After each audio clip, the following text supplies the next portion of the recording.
sawa? Wasn't that a great drama? Je, ilikuwa nzuri hiyo drama? Did my friends do great? Je, walifanya vizuri kama rafiki Let's zangu? clap it up for them. Tuwapigie makofi basi. Yeah, they did good. Walifanya vyema sana.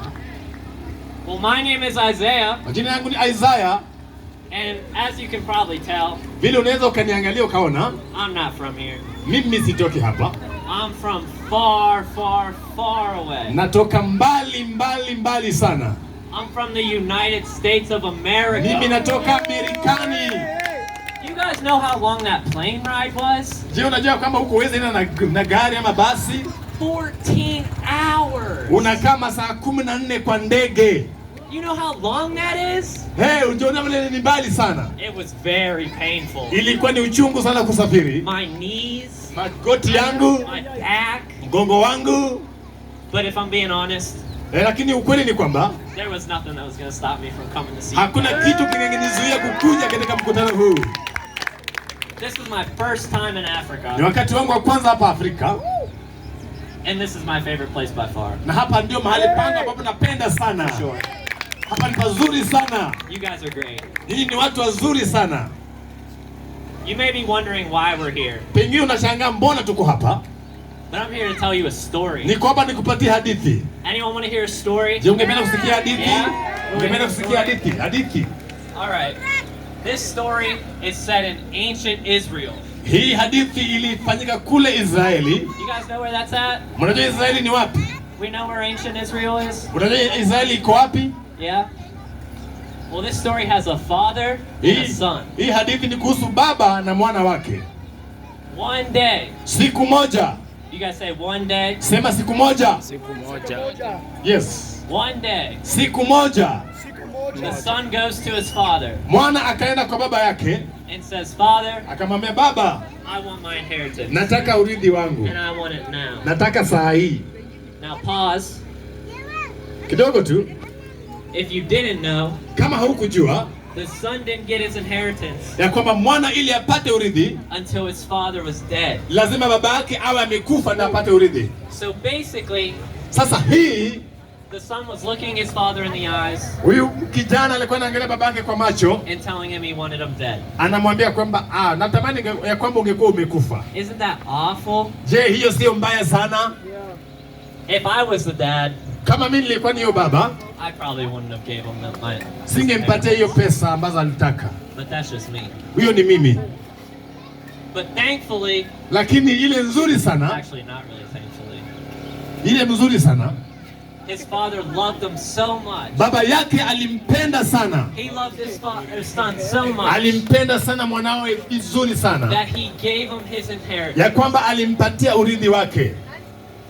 Now the son went away. Huyo kijana baada ya kupokea urithi akaenda mbali, He went far, far away. akaenda nchi ya mbali sana, And he started to spend his money. na akaanza kutumia pesa yake. He was spending money on partying Alikuwa anatumia pesa zake kufanya mapati, and all the wrong things. alikuwa anafanya mambo yote mabaya.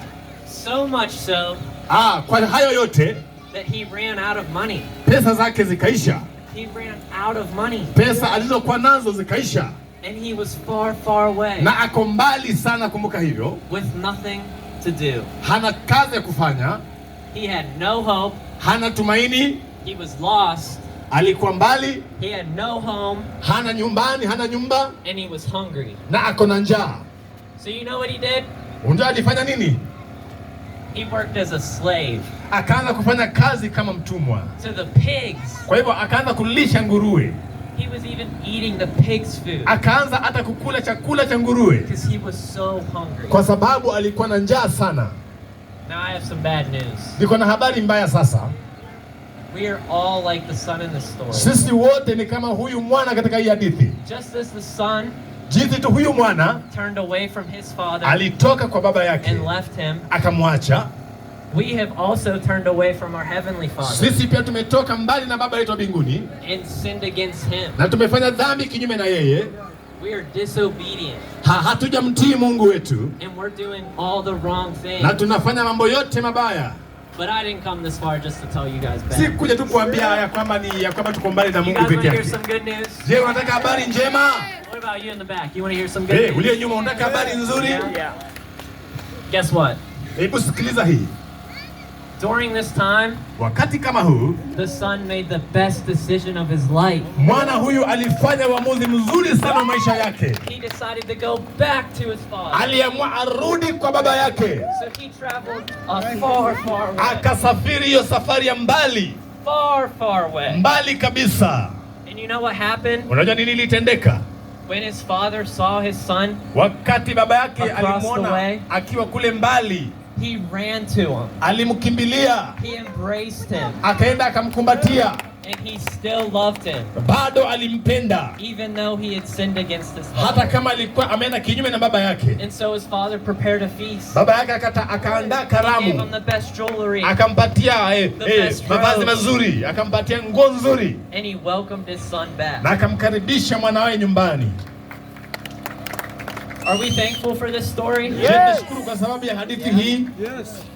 That is actually an example. Hiyo ni mfano of how much our Father in heaven loves us. ya jinsi baba yetu wa mbinguni anavyotupenda. Our Father in heaven, baba yetu wa mbinguni, plan alikuwa na mpango to restore us kuturejesha to him.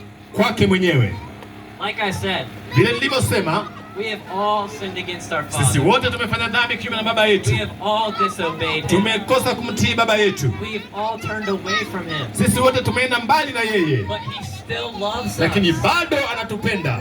He loves every single one of you. Anapenda kila mmoja No hapa. matter what you did. Hata kama ulifanya nini. So much so ya kwamba zaidi ya hiyo, that he sent his one and only son, akatuma mwanawe wa pekee, Jesus Christ, Yesu Kristo, down to this earth. akaja duniani. Jesus walked among us. Yesu akatembea katikati yetu. He performed miracles among us. Akafanya miujiza katikati yetu. And he never sinned. Hakufanya dhambi yoyote. He showed love to everyone. Akapenda kila mmoja. But he was arrested because of it. Lakini akateswa kwa sababu ya hiyo. He died on a cross. Akafa msalabani. For us. Kwa ajili yetu. For our sins. Kwa sababu ya dhambi zetu. Now I know that's some bad news. Najua kwamba hiyo ni habari mbaya. It may seem really bad. Ninakaa ni kama kitu mbaya sana. Because we think Jesus is dead. Kwa sababu nafikiria kwamba Yesu bado amekufa. But guess what? Lakini sikiliza hii. 3 days later, siku 3 baadaye, Jesus got up.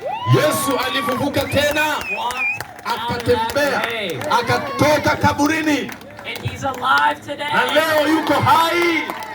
He restored our relationship. Akarejesha uhusiano wetu. He brought us back in relationship. Akatuleta tena na uhusiano na Mungu wetu. Father in heaven. Na baba yetu wa mbinguni. And he is sitting in Keep going. He's sitting in heaven right now. Amekaa mbinguni sasa hivi. Interceding on your behalf. Na amekaa pale kwa niaba yako. He loves every single one of you. Anapenda kila mmoja wetu. And he wants to be in relationship with Anataka you. tukawe na uhusiano na yeye. He is for you. Ako hapa kwa sababu yako. He has a plan for you. Ako na mpango kwa ajili yako.